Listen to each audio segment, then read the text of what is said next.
gente vai discutir vários tópicos aqui que estão nas listas de prioridades de qualquer tema de sustentabilidade quando a gente fala desse assunto em vários fóruns aqui no Brasil, desde a questão fundiária, da questão de serviços ecossistêmicos, ou seja, por aí afora. A ideia, então, não é esgotar o tema, nem seria possível isso, se é que será algum dia, que é sempre um moving target, né? A gente aprende uma lição, a gente eleva a barra e é assim que tem que ser feito. A gente está aqui hoje pela desculpa da materialidade, porque eu acho que a gente tem que aprender a usar esses processos que são tão importantes dentro do desenvolvimento sustentável para promover diálogo. A gente resolveu considerar todos os temas que tinham aparecido e a gente chega a 13 temas. Relacionamento com comunidades, a gestão dos recursos hídricos, água. Não precisa falar muito, né? A crise é para todos, ela veio bastante forte. Manejo florestal sustentável, por isso o nosso painel hoje aqui. As mudanças climáticas também aparecem bastante forte. Necessidade de inovação e tecnologia. Desenvolvimento regional e local. Depois, transparência e protagonismo, gestão da cadeia de fornecimento, expansão dos negócios. Interessante que apareceu muito a questão da diversificação, gestão do capital humano, gestão econômica, relações com o governo e o foco do cliente. O cliente aparecendo pela primeira vez.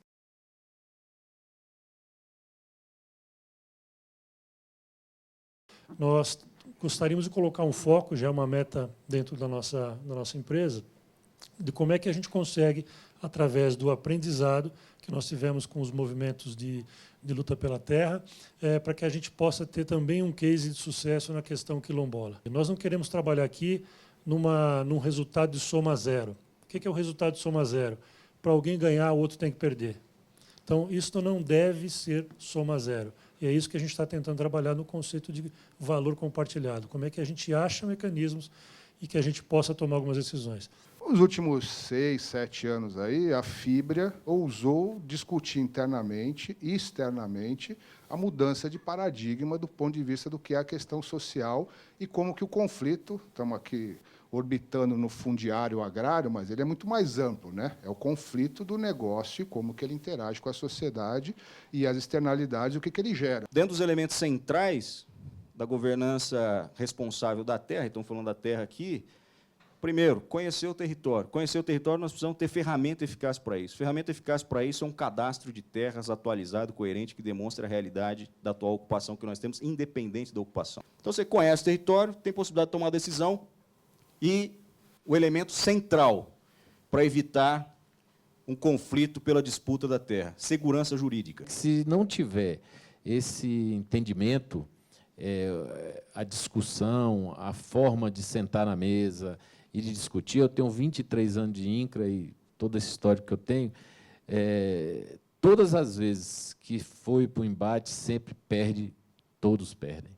E quando a gente senta, conversa, discute, a gente sempre chega num bom caminho, num bom resultado.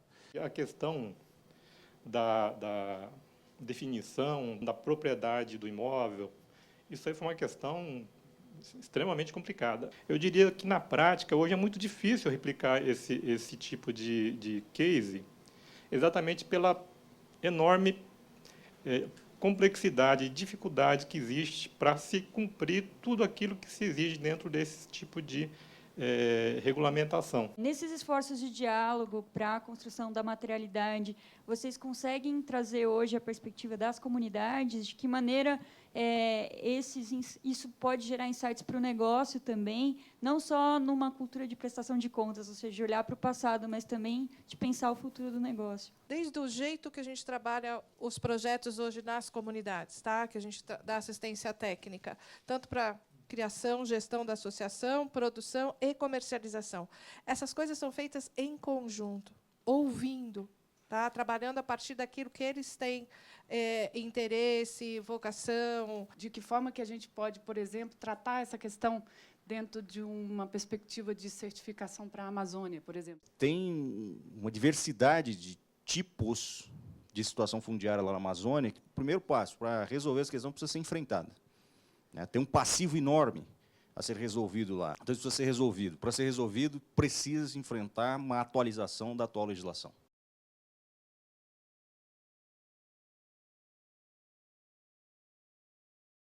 O planeta Terra é um sistema fechado e cíclico. Os átomos da tabela periódica se destroem, se recriam há 4 bilhões de anos, e com exceção da luz do Sol e um ou outro meteorito perdido, nada entra aqui. Portanto, é um sistema finito, certo? Só que, infelizmente, nós criamos a nossa economia em cima de paradigmas completamente desconexos do sistema que a gente vive. Há 4 anos atrás, nós começamos um piloto, foi decidido que faríamos no Brasil, e justamente a relação com a fibra nos permitiu talvez evoluir de uma maneira mais rápida. Para nós, a tomada de decisão era muito importante, tanto para direcionar nossos investimentos, novas plantas, onde nós vamos colocar, onde gera menor impacto, onde a gente descobriu onde nós tínhamos que fazer alguns trabalhos no próprio capital humano, onde mostrava um capital humano talvez negativo ou talvez com resultados diferentes de site para site. O nosso impacto na sociedade foi muito interessante para nós, até para o redirecionamento dos nossos trabalhos, o que nós chamamos de Community Program. A agenda do capital natural, da valoração do capital natural, vai evoluir.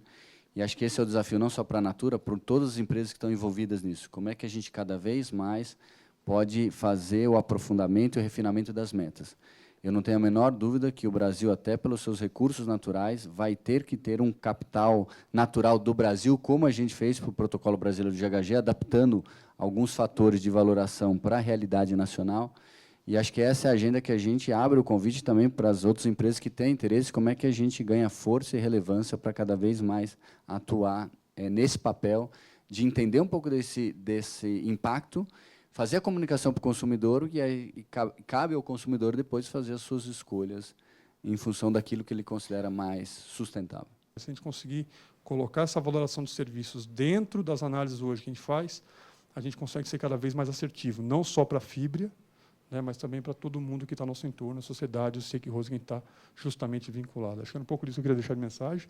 Quer dizer, que a gente vem trabalhando há bastante tempo, acho que tem essa vanguarda já da parte ambiental, pela própria formação, pela própria natureza de floresta.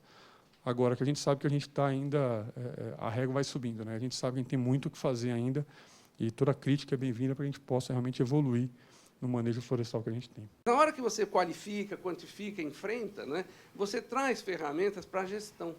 Porque ninguém faz gestão sem ter métrica, sem ter minimamente referência. Não dá para fazer gestão, né? E vocês trazem para a gestão. E, ao trazer para a gestão, vocês, como empresas que têm muito positivo para mostrar, né, vocês motivam as pessoas. Né? Essa questão da métrica é fundamental, porque senão a gente perde tempo e perde até credibilidade do como você medir.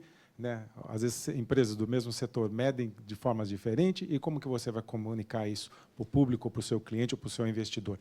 Então, eu acho que uma pergunta que fica é como que nós podemos começar a mobilizar isso, talvez, no Brasil? A transparência, a divulgação desse tipo de etapas que você consegue ultrapassar, eu acho que serve não só de motivação, mas sim para que outras organizações tenham uma maior seriedade nesse trabalho, e eu acho que a velocidade que a gente conseguir fazer isso é que vai ditar a velocidade do progresso da maioria das indústrias. Temos 20 milhões de pastagens degradadas para recuperar, isso vai equilibrar a nossa pegada. Mas por que degradou? Quem degradou e onde é que vai ser a nova pastagem, se a gente está ocupando a que degradou?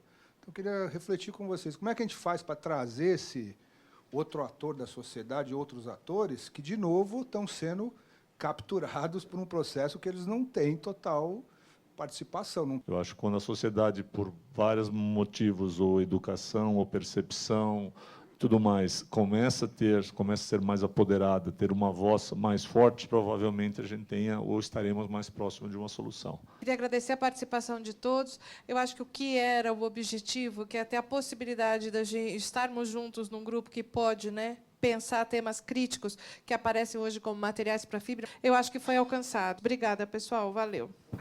Obrigada.